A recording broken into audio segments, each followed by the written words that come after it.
just give it a couple more minutes because we had a few people confirmed. Like I said, they have a tendency to straggle in.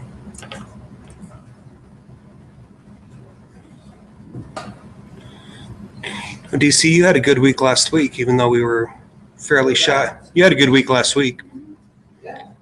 Even though we were fairly shy on people, it still worked out okay. I did Westminster College last night. Awesome. With Cliff.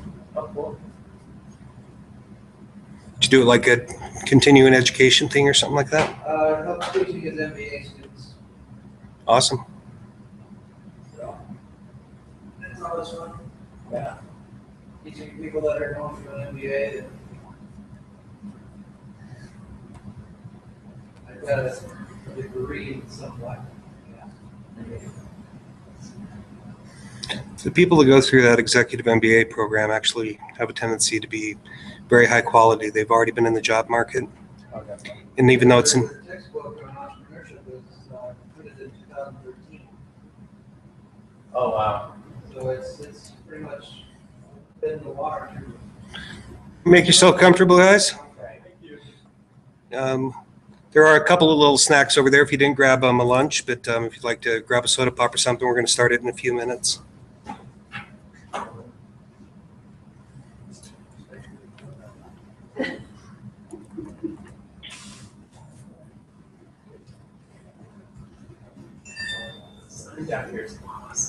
Have you guys been here before?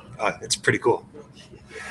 It's fantastic for events. If you need to be able to have a meeting, say you're an entrepreneur or something like that, these guys are, yeah, they're fantastic. I have an office in Draper, but I have a tendency to find myself up here probably twice a week. Yeah. It's just a really conducive environment. I mean, everything's walking distance and stuff like that. Welcome, welcome. We're going to start a little bit later. Good to see you guys on time. You guys have a couple minutes. Why don't you go ahead and wander around? I'm sure Andy would want to show you too. It's much bigger than it looks. Yeah, check the place out. Andy, do you want to do a quick tour? We're going to start in about 5 minutes. Some of these people have never been here.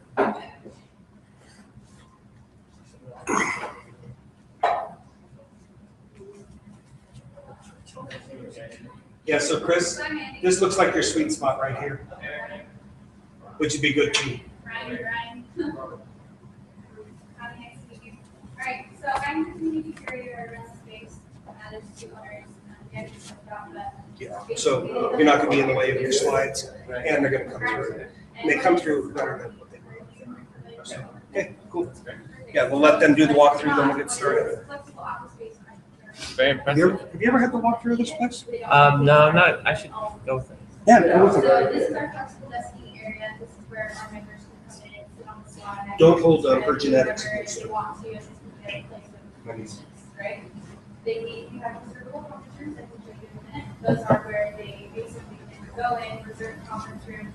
They want to provide more private setting rather than in this like kind of open area. And then we have a permanent side. So let me just show you the whole area. This is our flexible side, like I said before, and also our area. So this is where we have, like as a circle, we have a wide variety of events. We have a couple of months, like that are going to be pretty fun. All of the physical networking, one of the guys did. They both are in the Army, and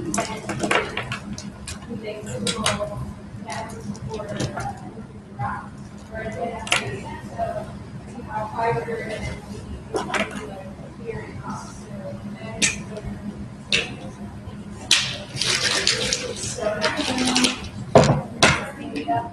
It is. If you haven't been here yet, so they're actually doing a brief tour of HoloDeck if you want to catch up with them. Yeah, sure. Okay, awesome.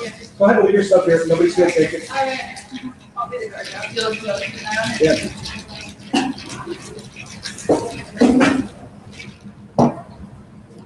There will not be a, how should we call it, condo cell person at the end, so you're okay. Okay. Hey, good to see you. Hey, what's going on, sir? It was pleasurable seeing you down in Provo the other day. That was an interesting get-together. kind of an interesting mashup of like a BYU old home day, some of the best and brightest of the Wasatch Front business community, and I hate to admit that I felt because it was definitely Sprite, but they did a nice job. I mean, there wasn't one panel or speaker that I went to that wasn't spot on. So there's a few newbies here, so we're having them do a walkthrough real quick and then we'll get started. Okay. That's okay. So are you still doing some offshore work at all, or what are you up to these days? Because I know that you did a ton of stuff overseas for quite some time. Yeah, I'm not doing it anymore. And I'm focused on financial education, leadership development. Cool. Working with businesses and with individual families. Are you aligned with a specific financial services organization, or? No. So you're doing like independent? Yeah, I'd love to. It's a franchise model, so I have rights to distribute their content. So work before people even get to the financial services. Most of them can't afford the financial services because they're worried about that. Cool. Education. Is it primarily referrals and networking that works for you? Yeah, that works best. Yeah. Just finding people who need help on anything. And then you can point them towards an AXA financial or whatever once they're in that position. Once they get stabilized. Yeah, because quite frankly, there's no reason for them to be affiliated with the brokerage or something like that until they're able to go forward. Cool. I didn't know that's what you did. Yeah. Maybe I should pay attention some of these times. I'm usually so all over the place. I typically can't make this meeting, but I volunteer up at the Huntsman campus out there. Mm-hmm. And today I had a change of plans and free time. So I thought, let's go try this meeting. The very best lunchroom in Utah. The point. The gastronomy does, yeah. We've back in a past life when I was involved in broadcasting and promotion, we did a fundraiser every year with a local country western station called Cable 93. And John Huntsman Sr. is just the most gracious guy. I'm trying to remember his development director's name. I think he's close to retiring. They may have brought in the guy from the Moran Center, but just high quality people. And their mission up there is so genuine, and their corporate alignment's pretty strong too. I'm telling you things you know. I mean, I have nothing but admiration for what they're doing up there, and the accolades that they have around the world too for what they're attacking and how they're attacking. It's pretty cool. So, Yeah. Well, it's nice to have that kind of a center in our area. Yeah. Because it's they rival some of the things that can't be done in Denver and Dallas and places like that. quite frankly, with FHC or whatever it is, that's the IHC. Their approach with the need to pay is fantastic for the impoverished. I mean, they have a trustee situation that's pervasive through their children's hospitals, their cancer hospitals, and everything else that was well before anything that came up with them in the Affordable Care Act. They will do everything they can not to bankrupt you. They will work with you, and they're not the evil, healthcare empire. And I think that's kind of a cultural thing that is missing in a lot of still missing in a lot of corporate healthcare. So, all right, enough of my battling for today.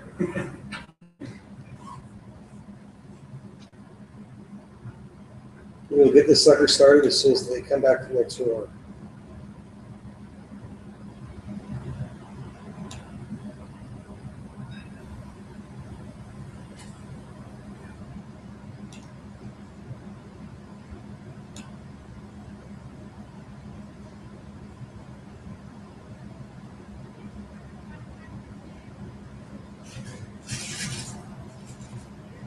All right. All right. How are you? Good. Good. We got the group out doing a tour. We have a bunch of newbies, so they're checking it out, which is good. All right.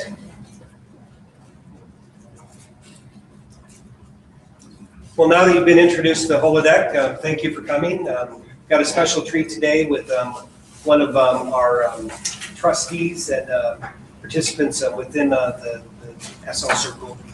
Chris, you've launched 120 brands over the last few years, 20 years or More so? like, it's coming on 16 now. Okay, so I'm doing some creative math. There you go. My apologies. For those of you that are new to the SL Circle, we started as the Entrepreneurial Circle in about 2012, and in conjunction with the crowdfunding symbol conference that was done at the University of Utah after the Jobs Act came out enabling crowdfunding for equity, et cetera. We've grown into a pretty diverse organization that tries to focus on being able to allow people to learn how to do this better. And we function as a not-for-profit. We're not necessarily a nonprofit. We're what's called a B Corporation. We have approximately 8 to 9 events on a monthly basis, with our marquee event on the third Tuesday of every month, which is held at the Zions Bank Founders Room. We actually have that coming up on Tuesday. It's a speed networking event, so if you need to work on pitching yourself and being able to be in front of a number of people where you'll be able to tell your story in about 90 seconds or less, think about an elevator pitch, it's probably a fantastic opportunity with you, because you'll be with like-minded individuals. You can find that on slcircle.com or on our meetup site as well. We have a coffee and breakfast that we do each first Thursday of the month. We just had it last week, which is at Cafaneo's Mid Valley and 33rd South and 3rd West. And for those that like to partake, we have a bar crawl, which is called SI Crawl, that is the last Friday of each month as well. So without any more to do, thank you very much for taking a walk around in this fantastic facility. I'd recommend any of you that have a need for a co-working space or a presentation space to take advantage of HoloDeck. We are being broadcast live right now, so please put your voices up if you're asked to participate somehow. And with that, please, I introduce Brandweaver and Christopher Staser. Hey guys, thank you for coming out and taking some time over lunch to talk a little bit about branding. So we're going to go into what I consider to be the 3 main parts of branding. So I call it integrated website branding for today, but whether it's for a website or any function whatsoever, start a nonprofit whatsoever, the principles apply. Just a little bit about my background. I did not get a degree in marketing nor branding. I actually got a degree in philosophy and film studies at the University of Utah. And so when people ask me, like, how did you get into branding? I think the thing that comes to mind is basically I really liked playing with ideas and attempting to come up with really essential abstract kinds of concepts. And so when I got into branding, philosophy actually was really useful. So I'm happy to say there's a pathway potentially for philosophy majors. So I also spent a few years in film production and filmmaking, and I nearly raised a bunch of money in Los Angeles on a feature film, which is a whole other story. So I've been involved in CEO Space for one since 2003. If you guys know CEO Space, it's been a good mentoring program for me, because basically you're in a high dense information zone with other entrepreneurs and CEOs for approximately 5 to 7 days. And I've been to about 30 of those, which has been really useful for just getting a lot of exposure to business ideas. And then I started Brandweaver, focused on branding in 2006. But I've been doing services and creative services since 2002. Okay, so we're going to start with basically just looking at the what and the why, the language, the look, and the story. We'll look at some integrated case studies, and then we'll give you some ideas on how you can work on branding yourself. And because, you know, there's secrets and there's not. So I'm going to give you some insights into how you can do this yourself. The special sauce is usually a creative outsider who can come in and provide that insight, which is why I'm usually hired. When people get to an impasse, a creative impasse, or a group dynamic doesn't allow the creativity to get to the next level, I'll oftentimes come in and provide that refresh. So I definitely do a lot of branding that's, well, solopreneurs, you know, could be doctors, could be you know, any professional that pretty much runs their own little business. I love working with people like that. It's a lot of fun. Anywhere up to people that are raising their first 100,000, their $1 million, whatever that range is, and they really need to have a national brand established. So I like to play on all those levels, and so we'll go into some case studies that show a lot of different variety. So branding. So in my opinion, branding is really just about alignment, essentially. And so my little tagline around that is authenticity, excuse me, breeds ecstasy. So essentially, the more that we can really be aligned with who we are and living that in alignment in how we look and what we say in the culture around us, the more we can do that, the better. So what I like to do is really connect with the CEO or the founder, and to really get behind the vision, what's really driving the vision of the organization or individual, and why are they really doing this? Because business is really tough, as we all know, and in the end, the people that really are aligned with who they are and can keep coming back to that and can keep on that authenticity are going to survive and see it through the long haul. So to me, I want to find that spark that's in there that got them motivated enough to get this far, whether they've been around for 20 years or they're just starting. And of course, also alignment means how do we talk to the target customer that we want to talk to? Because, you know, we don't want to bend and just be whatever the target customer wants. We want to find our uniqueness that will also connect to that target customer. And so there's a certain range that we can play within, you know, you might call it etiquette, or that place of having some table manners in design and expression that allows you to be who you are without offending everybody. You know, what makes a lot of things exciting is people that have a really specific truth and an alignment to who they are. So, for example, you know, Donald Trump right now is getting a lot of press, and you know, he's saying a lot of stuff that nobody else wants to say. You know, it might be rock stars doing something similar, who are willing to say things that most people aren't willing to say. So sometimes people want to hear it, and the more that you can align with that truth, oftentimes you're going to end up being a leader, even if it seems scary to do it. So it's one of those things of like you being in your alignment and then figuring out the range of how you can express that. Okay, so we're going to start with tribes. So I think Seth Godin was, you know, put this out a few years ago. I've been talking about this for over a decade in terms of brand tribe.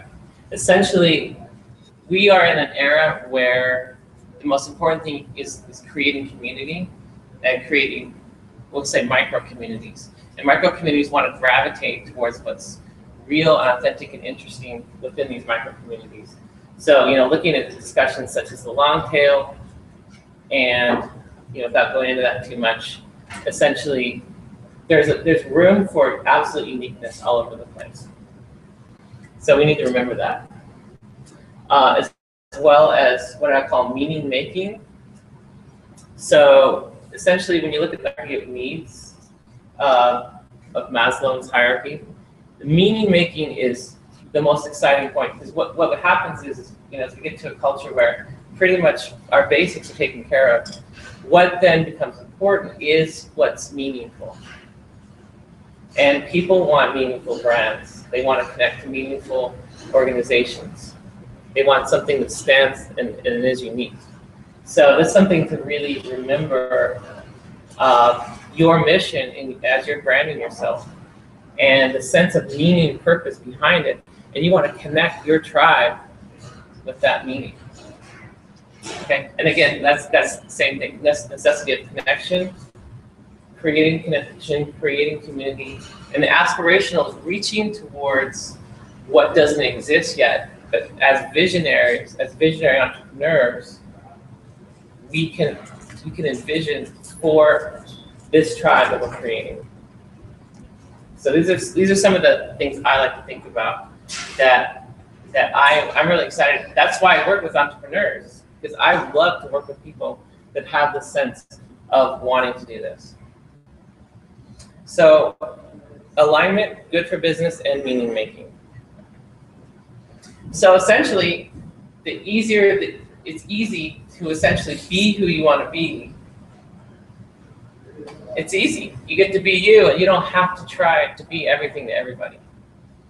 And it also helps separate other customers, and they can decide, you know what, I'm not of this tribe. And it makes it clear. And I say BS culture is over. Essentially, we live, especially with social media now, we live in a place, in a space that's extremely transparent in many ways. And more, as we know, as we've been seeing for a long time, since the Clue Train Manifesto back in 1999, really envisioned this culture where customers are really interacting directly with the organization. If the organization is not transparent, there's a misalignment there. So having strong transparency is super important. So you really got to discover the real voice and then embody it through everything you do. So here's another expression that I like. Be an island of meaning and simplicity in an information ocean. So essentially, this is the time when, with so much going on, so much overexposure to information, when we express ourselves and who we are, the faster we can do that, and the denser we can do that, and the clearer we can make that choice, the better. And so this is what I apply to design, both in naming, in tagline, logo, visual design. Make it easy. Make it crystal clear. And maybe there's brands also that are more baroque, and they're going to have massive amounts of depth to them. And that's another conversation. But essentially, you want to make it easy. So, limit choices to the choices that matter. Lead complexity to interest. Channel your customers to the right places. And speak to your customer face-to-face as real people.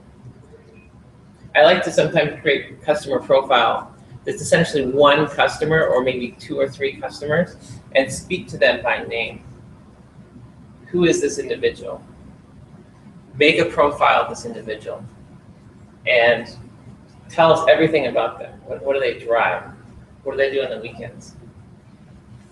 And it helps you to find that way to actually speak to that customer in a more direct way.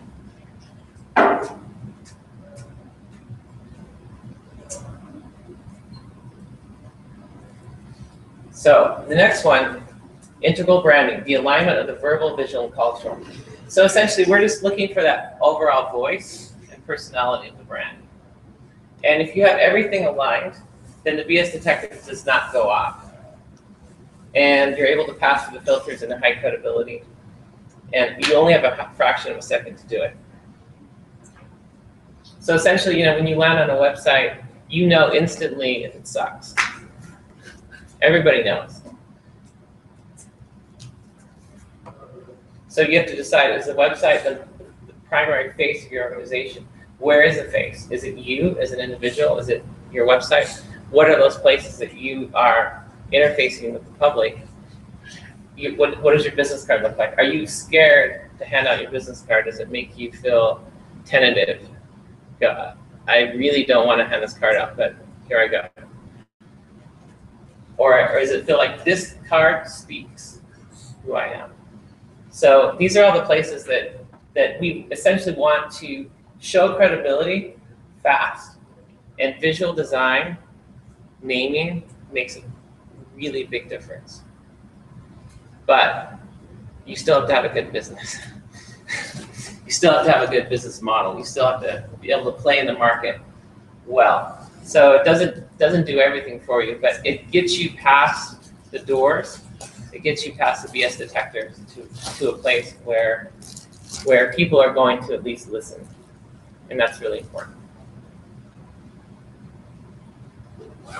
So we'll start with the verbal positioning and with what I call the language. So when I do a lot of naming and renaming of projects, and essentially I do a discovery dig that might last 2 hours, 4 hours, 8 hours, depending on the budget and location of the project. And out of that, I'm looking for a bunch of different language. But when I want to name an organization, I look for the brand DNA. And for me, what that really means is I'm looking for the 2 core words of the organization, and I want to get it in 2 words. Okay?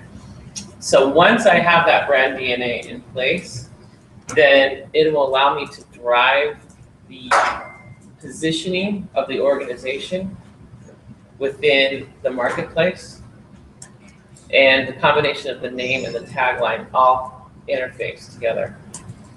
And so, with the name, for example, we're going to look at the organization always, but we're going to look for potential aspirational name. We're going to look at ways to envision something that the tribe that you're speaking to is going to really click and say, here's a result of what I get. Not just what you're selling as a company specifically, but what do you get? What are the non-tangibles you get? What are the psychological fulfillments that you get? The meaning and purpose that you get? So these are the kinds of things that, especially nowadays, we really need to be aware of when we're in the process of naming. And messaging is included in that. And essentially, messaging is an extension of tagline. And we're looking for a good 1 sentence that really encapsulates and speaks to your market. But different from mission. Different from mission. Yeah. So usually the message is like the first.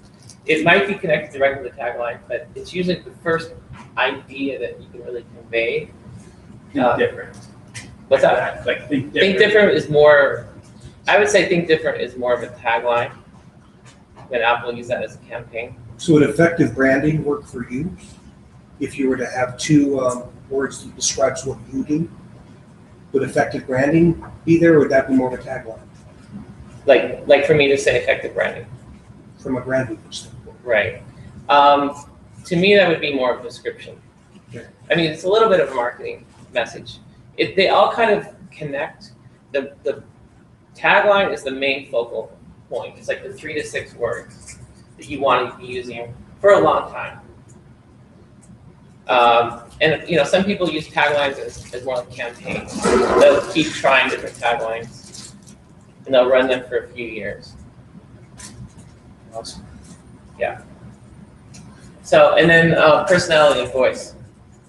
So the personality and voice, we help discover, and we just make it in language. Say, okay, here's personality aspects to this organization, and then we can use those in the design process, visual design. Okay, so after basically that process, when I do it really fast. With organizations, I'll do it in about a month. So I do a lot of renaming, and essentially in about 4 weeks, we'll have a refresh that we can run with. And then we go into the process of design.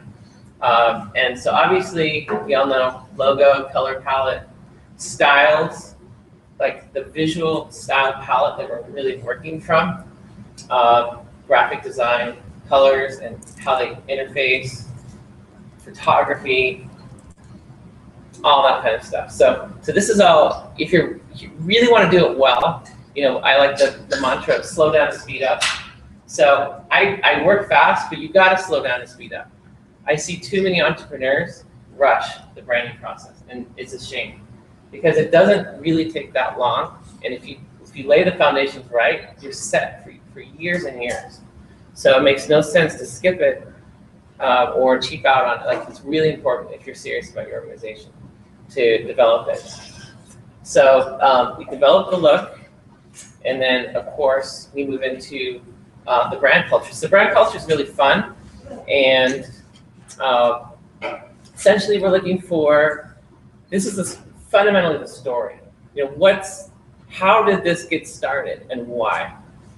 And you really want to have a great brand story in place for yourself. And you want it to be truthful, but you also can tell it selectively so that it has more dramatic impact, of course. And there's other things that include like creed, belief. And these are, you could just basically say, here's what we believe in. Here's the 6 things that this organization lives by. And really knowing what they are, being able to reel those off, makes a difference.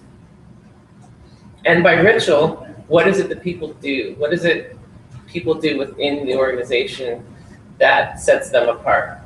Whether it just be the words, the lingo, certain expressions that you're utilizing in your organization. Steve Jobs, of course, is somewhat of an icon leader, and there's many other really powerful entrepreneurs who themselves are the embodiment of the brand. They really allow the brand to have like an identifiable leader. And so this can be a really big part of story development as well. And then also a really important part people forget sometimes is discovering what their enemy is, so to speak. Like, what are you against? And sometimes that can be really abstract. It can be against things that suck within your organization, It can be against whatever that definition is. You can really rally around that. And we had a special guest come through SL Circle a couple of years ago on the pendulum. Were you there for that? And so that's actually a friend of mine from CEO Space as well. And he mentioned that the cultural turning point right now in the pendulum, which is about 29 years, I forget the exact cycle, we're at a point where having enemies is actually important for defining yourself in this particular cultural phase. So that's really important to consider. What's your enemy? And I use that in quotes. Just figure out what you're going to stand up against. So we'll do a few quick case studies. This first one was an organization. It was like one of the first big clients that I got. They raised about $100,000. They got me. They hired me, and then they raised $1 million through our branding, capital branding. They were not perfectly positioned because YouTube came in at the same time and kind of took away their business model. But it's a really good example of transformation. So essentially, they were called Podstar Network, and it was similar to a YouTube model, but more focused on podcasting. And whoops. So what we did is basically, listen and figure out what they were really about, and we renamed them Yak-Tivate. And we were able to use this Jack the Yak icon, and you can see a tagline, find your yak, real media, real people, real market. So this really spoke to what they were going for at the time. And I think the big thing about it was it totally increased their credibility. Like, they were really able to go out, and investors were super excited and brought in a lot of capital into the organization. So, and there's a lot of stuff going on with aspirational naming, obviously playing with the yak as in spoken podcasting and so on and so forth. So there's a lot of stuff here I could go into, but I think you get the point of the transformation that happened. And with organizations, sometimes it is a challenge for everybody to get on board with the rename. It doesn't always happen easily. But everybody got on board finally, and it got to be really exciting to see how it grew as an organization. They were a CEO Space, and they were giant. They were like the biggest thing at CEO Space at the time. They had like 30 people there from their organization, and there was a ton of momentum. So they're still at it, and I know they're capitalizing and redefining their business model right now. But we were able to take Jack the Yak and utilize him for different kinds of channels and stations. And this is just an idea of, like, if you got a little bit of a budget and you have a really fun idea, you can really find a way to personalize the brand and turn it into something that people can relate to directly. So this, unified brand visual development going on.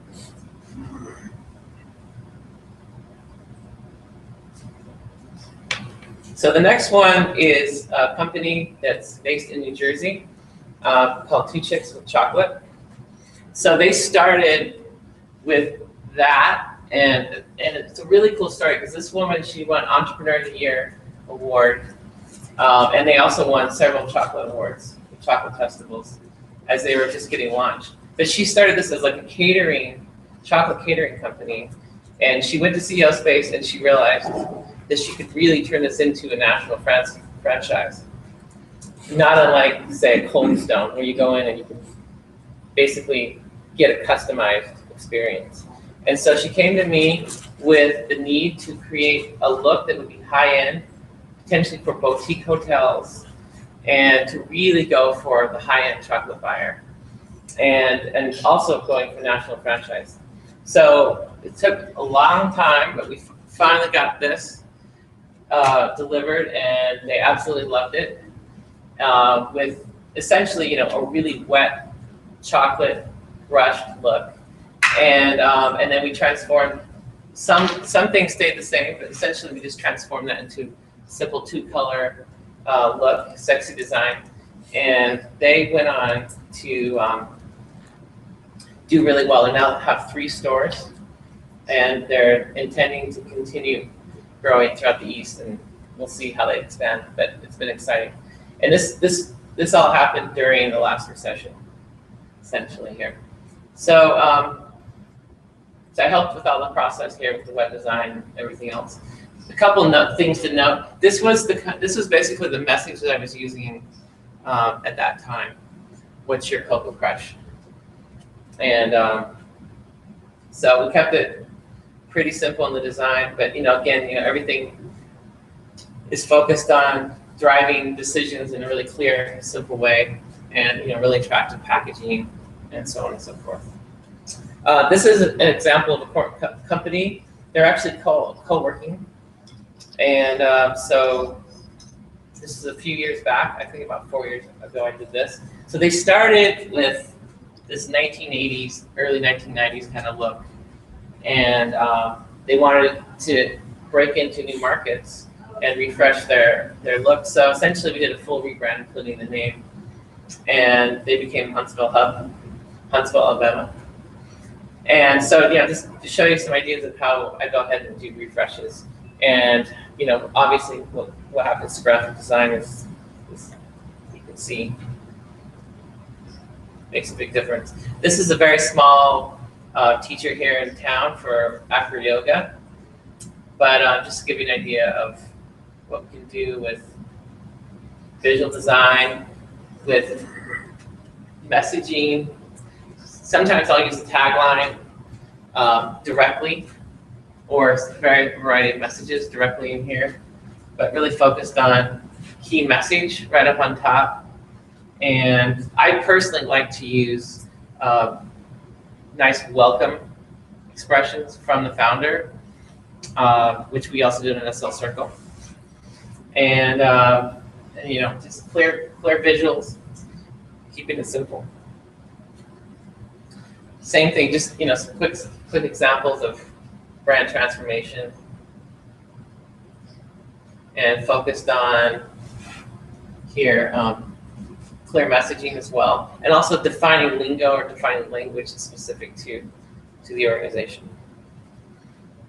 More and more examples, from crazy busyness to silly. So it doesn't take much work really to transform this into something that's much clearer in its tagline message, really focused. And we took that from there to there. This is a local school, and they had a really cute but kind of homemade and informal style. And we went to this. I got comments. I actually heard that one parent, because of the logo itself, she enrolled in the school because it just shows visual credibility. Bjorn's Brew here in town. Okay, so I have other examples here on the website I'll pull up in a few minutes. But before I do that, we'll talk a little bit about what you can do if you want to go through the process yourself a little bit. So starting with the brand idea, who are you? My mantra, slow down and speed up. So basically, what is your big idea? What is your mission and vision? How does this fit your whole lifestyle? What category do you play in? And who do you want to beat?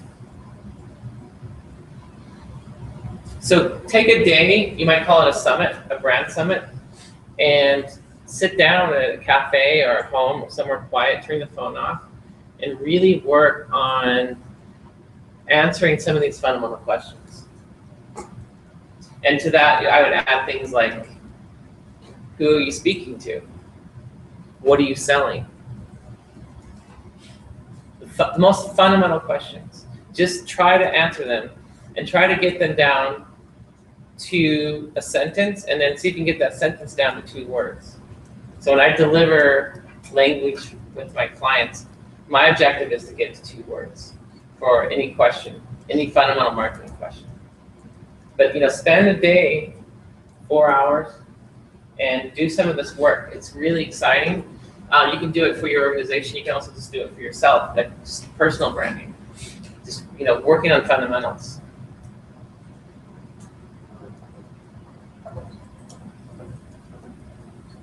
So again, 2 words. Who are you in 2 words?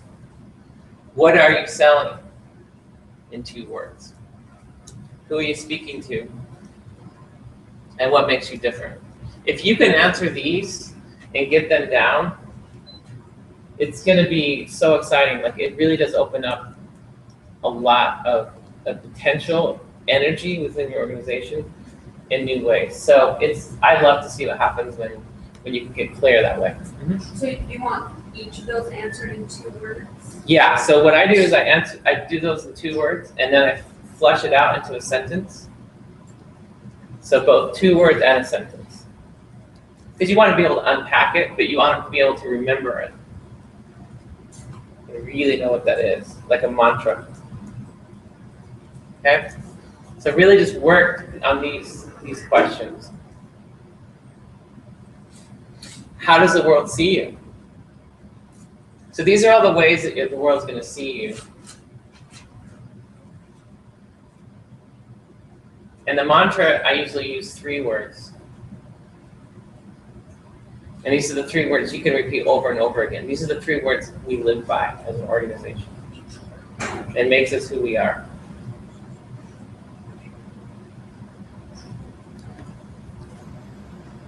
So then you want to work on some non-tangibles.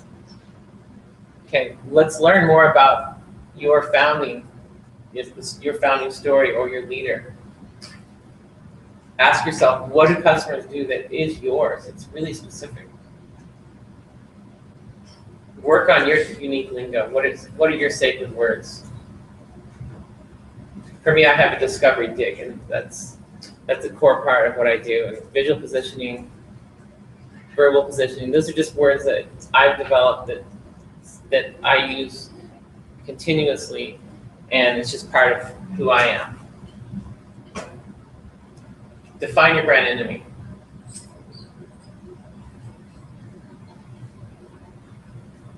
So know and love your voice, then speak it to your customer. What are you called? What do you look like? What is your personality, including warts? Celebrate your warts as well. Celebrate the idiosyncrasies within you as a personality, within you as an organization. Allow your weaknesses to be a part of your personality.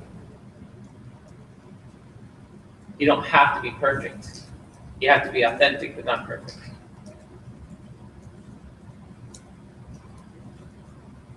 And have fun. So essentially, you're in the director's seat. So you drive your brand as a leader, as an organization, and people like myself can come in and assist you. But this is you. This is your path, and it's exciting. It's exciting to see what happens in free enterprise and commerce and entrepreneurship. And I've been really honored to be a part of it for a really long time. This is my contact information if you'd like to stay in touch. I also have cards here on the counter, and I'm happy to spend time with you. And if you've been here, I'm happy to spend an hour with you on your brand to evaluate it and give you feedback anytime. So in fact, we could even do a little live discussion in a few minutes here. I'll show you.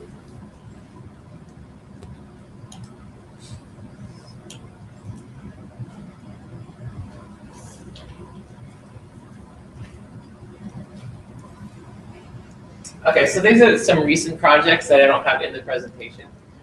This was for a therapist here in Salt Lake City. And so essentially what I did for her is go through the entire brand process to really listen to who she is and her particular style of work, and to give her the flavor of where she does her work. She does a lot of desert retreats, and she's, you know, you might say a holistic alternative therapist. And so we came up with a lot of course, her own brand name and logo, her really crystal clear tagline, as well as, you know, a little bit more, including a description or categorical positioning, and to really position her, defining who she is for potential for, you know, national campaigns, for books, for lecture series, on and on.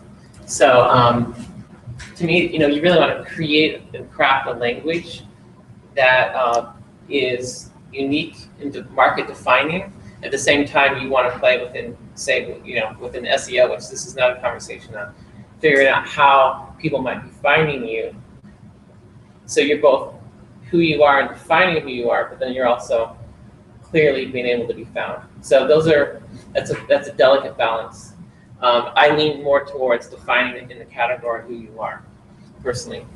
But so this is her site, and, you know, we have a nice welcome here. Keeping the choices really focused and simple. She's got her blog up here. Yeah. So, you know, that's just a recent project. Kind of shows you her work. We have a mission statement. You know, I really focused on, you know, making it clear who you are and what you believe in. This is another project here in town. So what we did with these guys is they couldn't get bucketlissadventures.com without spending about $5,000. So what we did is we positioned them based on the tagline, the Blockbuster. So the Blockbusters is the tagline, but we actually bought the blockbusters.com as the positioning, and still call ourselves Bucket List Adventures. So guess what? We get found with Bucket List Adventures on Google just fine. And we have a fun tagline, which is also a message. And this is a way you can get out of certain conundrums you might have in your naming by the .com that certainly are happening right now with a lot of squatting domains. So this shows you just a little bit about, you know, limiting simplicity, having fun images, so on and so forth. Here's a massage therapist. Massage is good medicine. So she's really focused on what we call medicinal massage. So that was her positioning, is to be a medicinal massage therapist.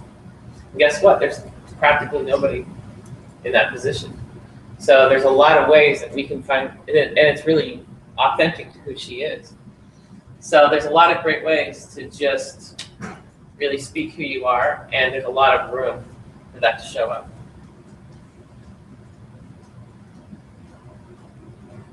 This is a recent project. This woman, she's here in town as well. She's a fantastic aerial artist. She performed all over the world for it. And so for her, we positioned her as Moving Aerial. And so it's Elizabeth Steek presents Moving Aerial. And essentially this is her core message and tagline right there. Aerial Fine Art is her positioning. So that's kind of what we did that way.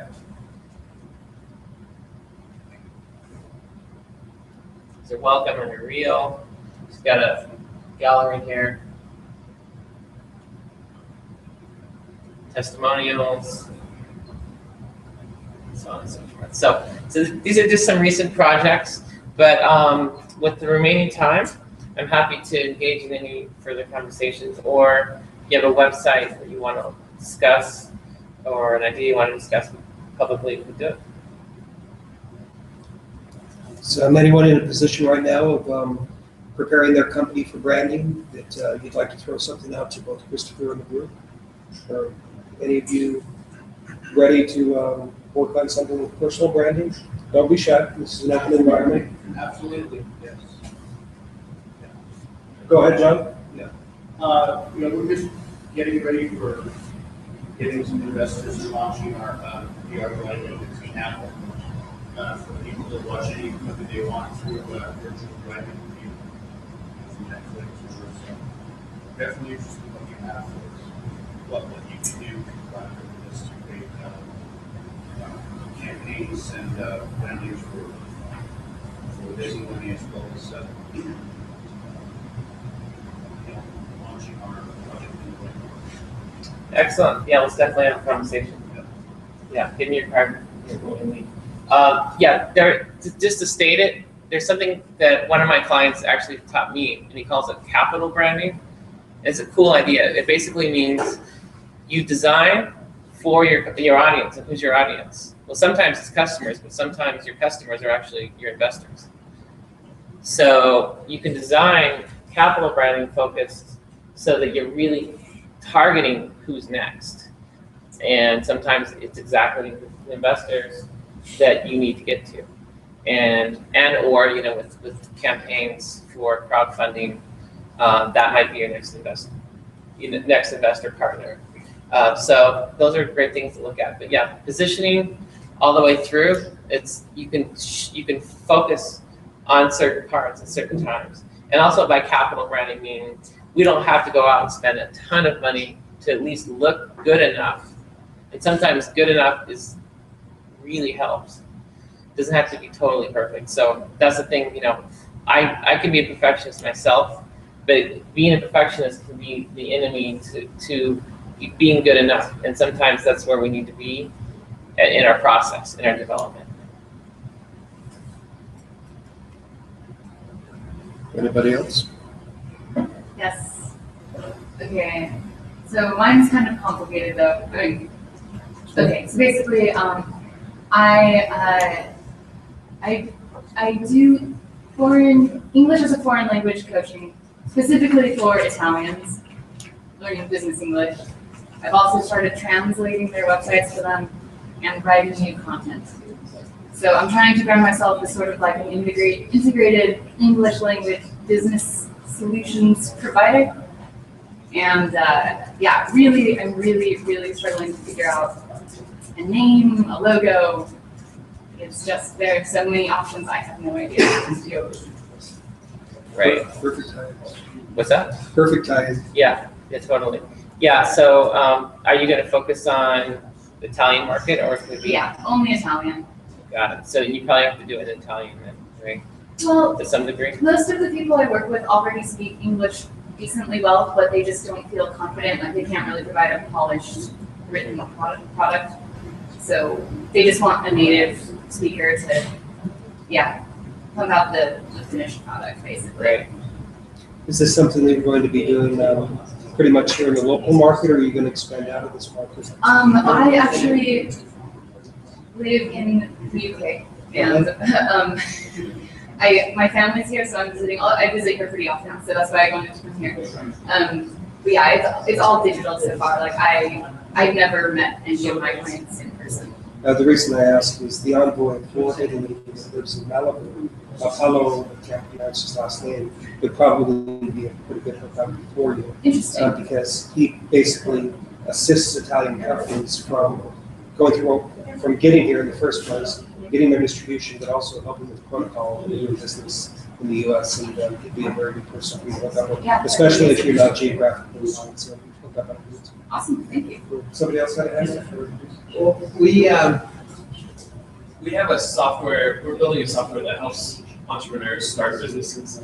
And we found there's this huge need, this pain, where we have these entrepreneurs that are really talented and they're amazing at what they do, whether it be whatever, massage therapy or construction or building things on Etsy or whatever, but they're really weak in the accounting side of things. Right.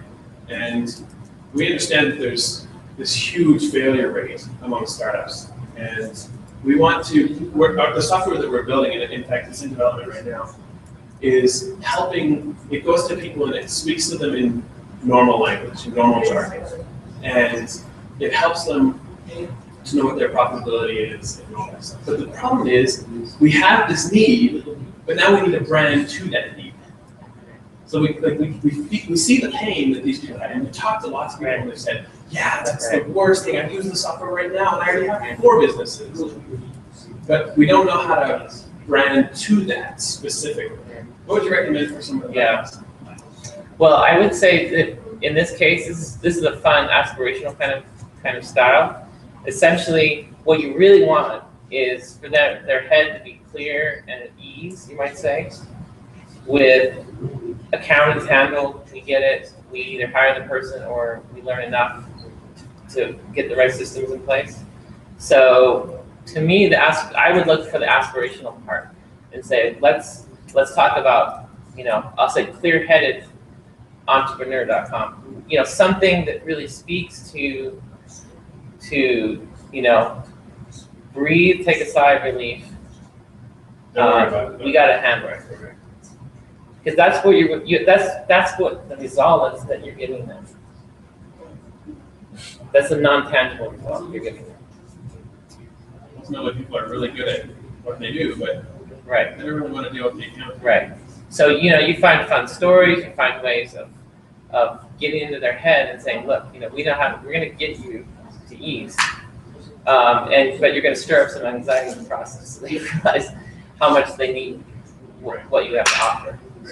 Part of it is probably there's a gap there between not realizing how important it is, obviously. Yeah. So those are the kinds of processes that I would go through, determining how to name, how to position. It's really easy process. Yeah. Right. Cool. Yeah. Yeah, and with your project, I was thinking, because I was doing some projects in China a few years ago. I speak Chinese, and so I know that figuring out how to position yourself in a foreign market is definitely a little more challenging.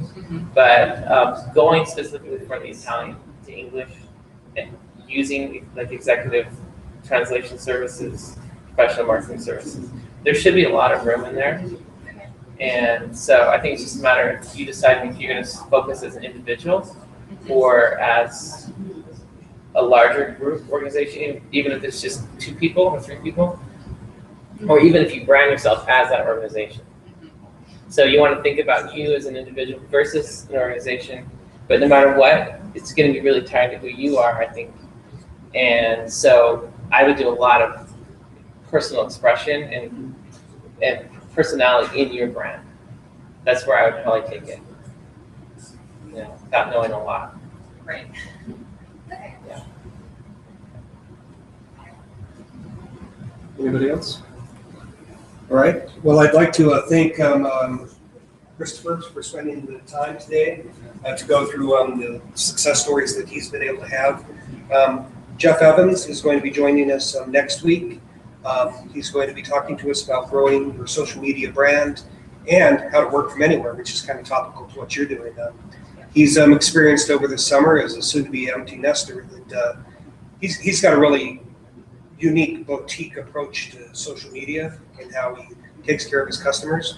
But you've been able to pick up people in Florida and Texas and everything else and still be able to get them that fill. So being able to tie into that will be our lunch for next week. Again, you aren't here, but we have our marquee mixer It's going to be on Tuesday night at the Founders Room. I'd highly recommend that, especially since you come in and out of town. This is a great opportunity to meet some business people here. And we very much appreciate you coming. Please feel free to hang out, mingle, network, enjoy the facility that is HoloDeck. And if you wouldn't mind giving us some feedback, it's j.mp. I like to believe that's for Joel Meister post, but it's not. It's just a bit.ly post. j.mp/open-circle-survey. If you wouldn't mind giving us a few thoughts about Christopher's message and giving us some feedback, we always like to be able to tie that into all of our different events. And with that, thank you very much. Appreciate it.